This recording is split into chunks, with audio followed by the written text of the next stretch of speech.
The cargo manifest said his name was Edrin Voss, and the foreman at Waystation Kareth-Six accepted it without looking up from the dock ledger. Kael Rourke had been Edrin Voss for 11 days. Before that, he had spent 9 weeks building the identity, the work history, the biometric registration filed through a neutral sector labor bureau, the 3 reference contacts who would answer a standard verification ping, and confirm that Edrin Voss was a reliable, unremarkable cargo hand who kept his head down and never caused administrative difficulty.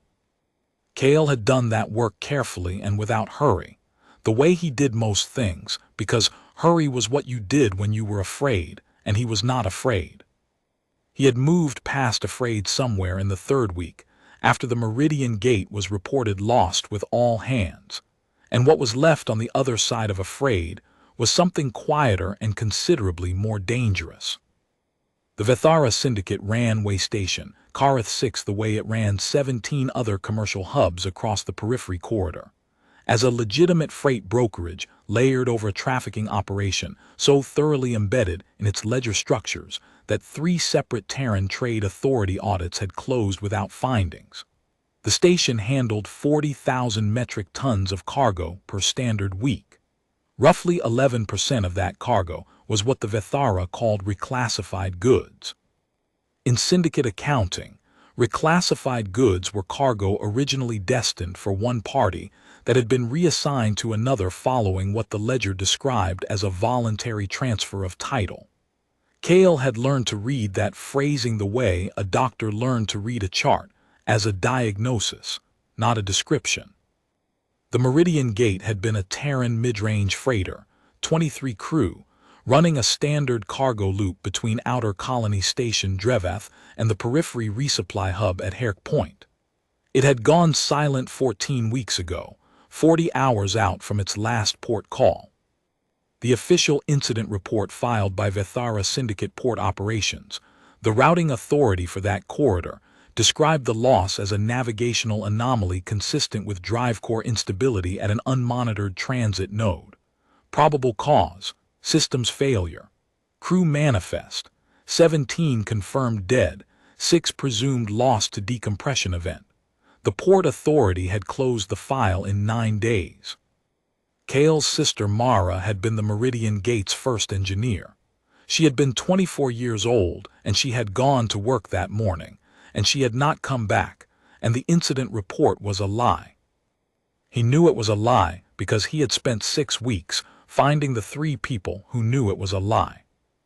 One of them was a dock registrar at Herc Point, who had processed the Meridian Gate's cargo on its outbound leg, and noted, in a log he had not intended anyone to read, that a Vethara-flagged vessel had been running parallel course at a distance inconsistent with routine traffic separation. One was a transit beacon operator 60 light minutes from the node who had registered a weapons discharge signature on a passive array, a signature that her supervisor had told her to remove from the official log, which she had done, and which she had also kept a private copy of on a separate personal data chip. The third was a former Vethara cargo handler named Torak, who had left the syndicate 18 months ago, and who, after 7 hours of conversation in a borrowed storage bay on a neutral route station, had described in specific and unhurried detail how the Vethara's reclassified goods operation worked when a legitimate freighter happened to be running a route the syndicate wanted. Torak had told him about Kareth-Six. He had told him about the station's operations chief, a Vethara senior factor named Duvith Iran, who maintained the master ledger. He had told him about the cargo bay on Deck 12, Section F, which was accessed by a separate authorization track and which did not appear on the station's public registry. He had told Kael all of this, and then he had looked at Kael for a long moment and said, "You're not going to do anything stupid, are you?" No, Kael had said, which was true. He was not going to do anything stupid. He was going to do something very precise. The first 6 hours at Kareth-Six he spent working. He moved cargo on Deck 7's secondary dock, handling standard container transfers for a rotating shift crew of 11, And he did it well because he had actually spent 4 years working freight before his sister had gotten her engineering ticket, and he had taken a position at a colony station supply depot. He knew how cargo work felt from the inside, the rhythm of it, the way attention distributed during a long shift, what a foreman noticed and what a foreman didn't. He was not the best worker on the shift. He was the third best, which was the exactly correct position to occupy if you did not want to be remembered. In the second hour, he located the station's primary data routing conduit access panel, which was in Maintenance Corridor 4 behind a standard service hatch. He noted its position and moved on. In the fourth hour, he found the secondary power management terminal on Deck 9, which was unattended between shift rotations for approximately 14 minutes at a time. He also noted the service access pathway from Deck 7 to Deck 12 that ran through the station's internal freight elevator spine, a pathway that was not locked because it was used by cargo workers on legitimate transfers, and because no one had thought to ask why a new hire would know to use it.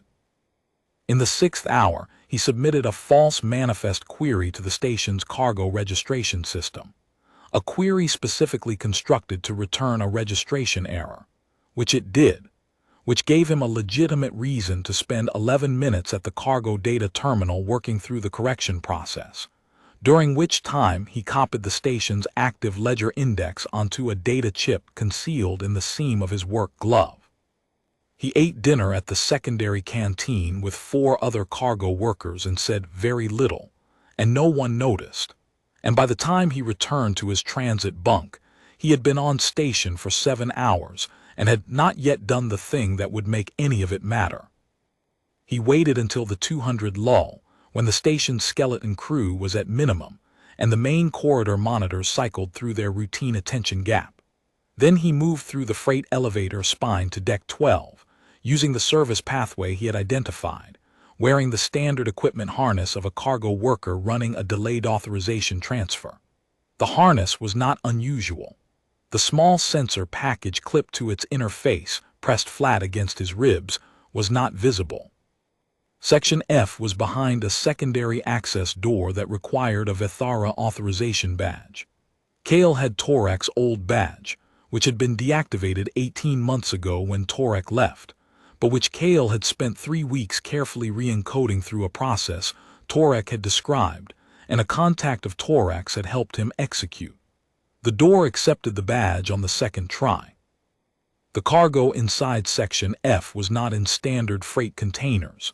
It was in sealed biometric crates, the kind with internal atmosphere regulation and passive life support monitoring, and there were 47 of them, arranged in 4 rows, each one tagged with a Vethara reclassified goods identifier. Kael did not open any of them. He photographed every tag. He photographed the manifest board on the section's interior wall, which listed a current inventory of 47 units categorized as biological trade goods under a Vethara Compact authorized transit license. He photographed the authorization seal on the manifest, which bore Duvith Oran's personal registry mark. He spent 9 minutes in Section F when he left. The sensor package on his harness had recorded continuous footage of the entire interior and had automatically transmitted a compressed version to a burst relay node. He had registered 36 hours earlier on a neutral sector communications service. The relay would forward the package to 4 separate recipients in 6 hours. The Terran Trade Authority's Enforcement Division, the Terran Diplomatic Compact's Treaty Compliance Bureau, the Independent Periphery Transit Authority, and a journalist at the Terran Outer Colonies newsfeed who had written 3 articles about Vethara syndicate operations over the past 4 years, and whose last piece had been suppressed by a legal challenge. He returned to his bunk and lay down and looked at the ceiling, and felt nothing in particular for a long time. At 5:30, he went back to work. He spent the next 4 hours on Deck 7, moving cargo, doing his job, maintaining the position of the third best worker on the shift. At 9:20, the shift supervisor pulled him aside and told him there was a scheduling change. A large manifest discrepancy had flagged on the Deck 12 system, and they needed experienced cargo hands to run a physical inventory count. Section F was not mentioned. It did not need to be. The supervisor was genuinely unaware that anything was wrong. The scheduling change was a real one, generated by an automated system flag, and Kael accepted the reassignment without question and spent the next 2 hours moving through the general Deck 12 inventory with 3 other workers, doing precisely what he had been asked to do, while the station around him continued its ordinary operations with no knowledge of what was already in transit across the communications relay. At 11:40, he finished his shift rotation, filed his hours, and requested a scheduled departure slot for the neutral sector transit he had listed as his next work assignment. The departure slot was granted. He boarded his transit ship at 1200. He was 17 hours and 40 minutes into his time on Kareth-Six. The Terran Trade Authority's enforcement response arrived at Kareth-Six 41 hours later. The strike trace formation, 85 vessels, dropping from transit at the station's outer perimeter in a configuration that the station's automated defense array did not attempt to challenge. The station masters communication to Vethara Syndicate Central. A panicked burst transmission flagged across 3 encrypted channels never reached its destination because the strike trace formation included a signal suppression element that the station's operators did not know existed until it was already active.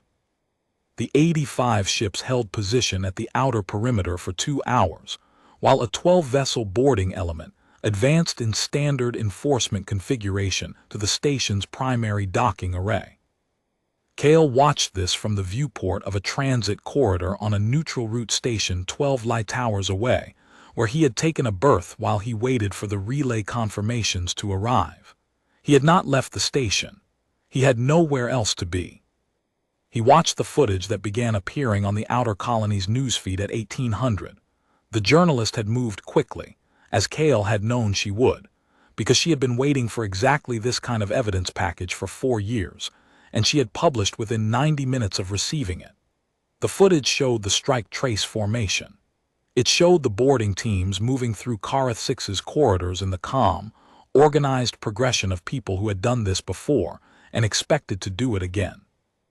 It showed Duveth Oran being detained at his operations console, and he said something to the boarding team leader that the feed did not capture clearly, and the boarding team leader said something back that the feed did not capture at all.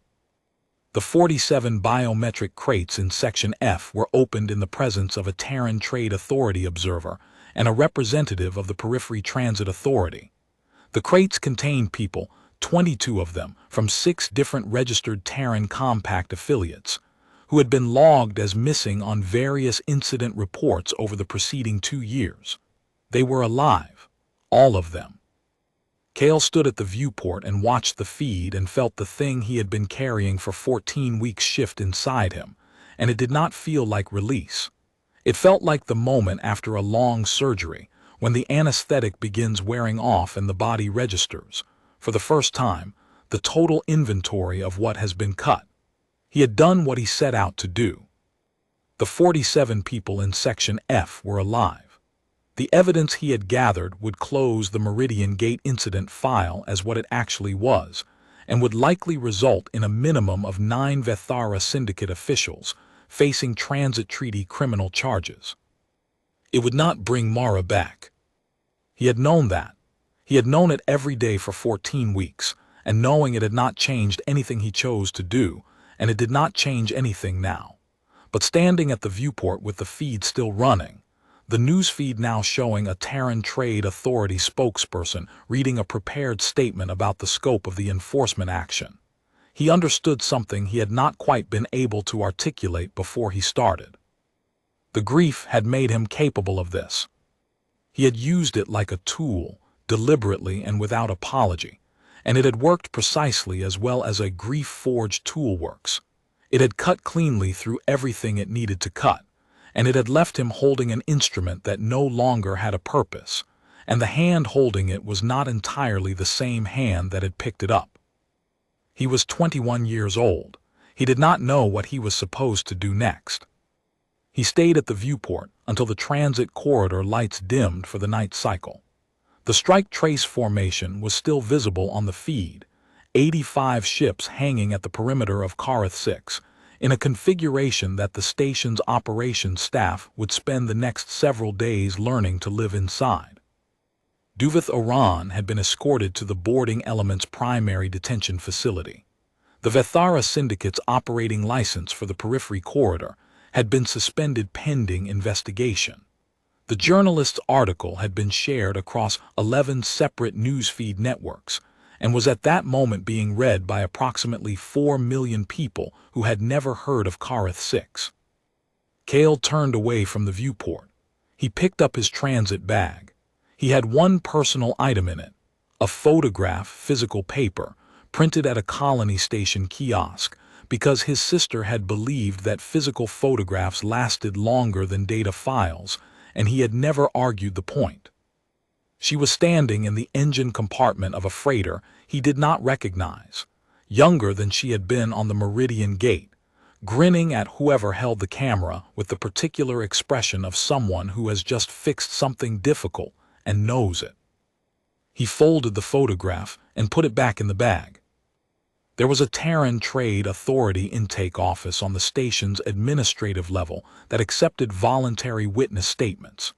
He had looked it up before he booked the berth, because there were things he had done in the past 11 days that needed to be on the official record, honestly and completely, and he had decided before he started that he would not pretend otherwise when it was over. He did not know exactly what that process would look like, or how long it would take, or what would be on the other side of it. He only knew it was the next necessary thing. He went to file the statement,